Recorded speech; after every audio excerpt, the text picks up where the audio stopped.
All right, now listen to this, some major developing story. We can now confirm to you that the police have released the person who is believed to be the person of interest, or they are actually calling him the person to be arrested for the murder of one and only Albert Ojwang, who was a teacher and also a blogger from Homa Bay. You remember now the story of Albert Ojwang. He was taken by the police from his home in Homa Bay, then driven to Nairobi, and it's at Central Police Station where he met his untimely death. Now, according to the police, who have been under so much pressure, especially the DIG Eliud Langat, the person who is responsible for the ending of life of Albert Ojwang is none other than Kenyan police officer PC James Mukwana, who has been arrested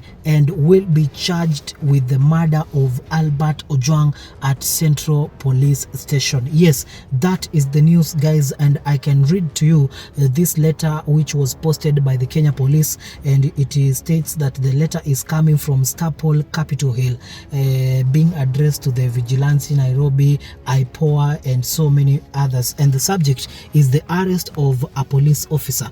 Please be informed that number 260950 PC James Mukwana of Central Police Station, Nairobi, was arrested today, 12th June 2025, and placed in custody at Capitol Hill Police Station by officers from IAU and IPOA.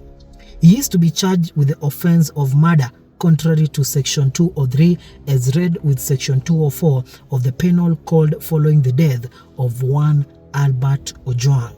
IPOA and IAU are dealing more details to follow. The document, I can verify to you that it has been stamped by the Kenya Police Officer Commanding Station, Capitol Hill, on 12th, which is today, at Staple, Capitol Hill Police Station. Yes, that is the major breaking and developing news here in Kenya, because if you have been following this story of Albert Ojwang, it has been a story that has been trending for the better part of the last 3-4 days or so, and after Kenyans came to discover that one of their own person was arrested due to a post he made on social media, which bruised the ego of one of the senior police officers in Kenya, and leading to his arrest by the DCI officers, who have mentioned earlier that they booked Albert Ojwang at the Central Police Station when he was completely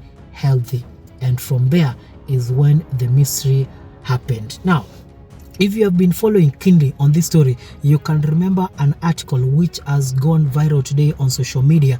It is the publication posted by the Star newspaper, a newspaper that has been considered to be a state-sponsored newspaper, but today they went out of their way to report this story in a deeper way. According to the Star newspaper, whose reporter and the sources remained anonymous, it says that Albert Ojwang was, yes, indeed, presented at the Central Police Station on that night, but later taken away where he was tortured inside the Karura forest, which is located alongside Kiambu Road. Now, the Star also mentioned that Albert Ojwang's torture came under there was a senior police officer accompanied by his driver, who were present watching as they saw the young man being beaten for reasons that we no longer know, and unfortunately Ojwang cannot tell us why he was being beaten. And so the story has become so emotionally connecting to Kenyans.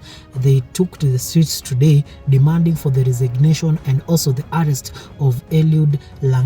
You remember Eliud is the DIG, and also when this story came to the public at first time, the police made a press conference and said that Albert Ojwang had Now, the police had mentioned that Albert Ojwang had committed suicide by hitting his head on the walls of the cell station.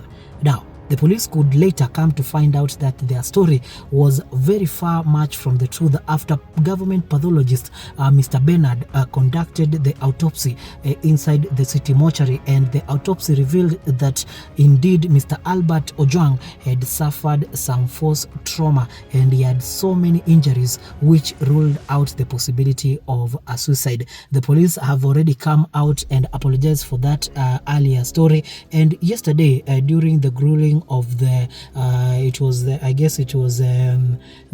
Inspector General of Police and also Kipchumba Murkomen, the Cabinet Secretary for Interior, they made it clear, especially Murkomen stated that Eliud Langat would not be arrested due to the lack of sustaining evidence, and he said even to the senators that they should not be calling for the arrest of a public officer when indeed there has not been anything to link him to the murder of Albert Ojwang. Now, however, the Today news, which has shocked many Kenyans by now, leaves so many questions unanswered, because how did the Kenyan police establish that one PC, James Mukwana, is the person responsible for the murder of Albert Ojwang? The big question comes because the IPOA Vice Chairperson Anne Wanjiku, speaking yesterday at the Senate, stated that the IPOA could establish that they could not get the CCTV footages inside the Central Police Station.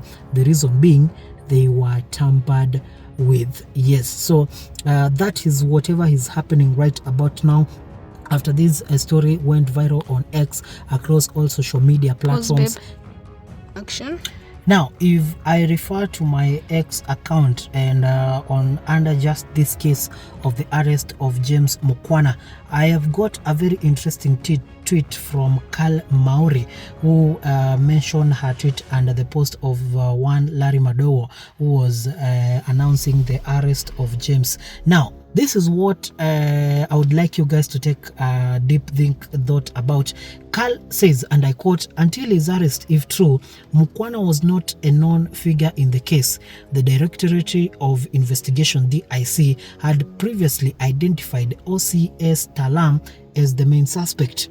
How and why this changed remains unclear, leaving us to hypothesize. Did Talam pose uncomfortable questions or threaten to expose hidden truths?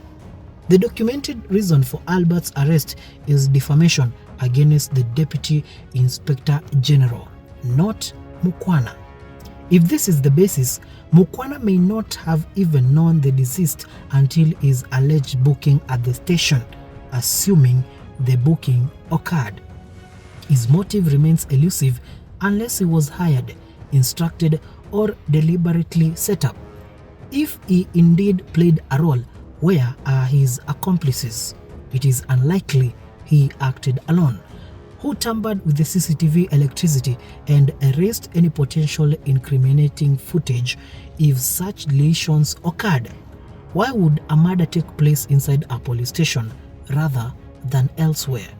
Does this imply that IPOA has already completed its investigations and submitted a report to the Office of the Public Prosecutor as directed?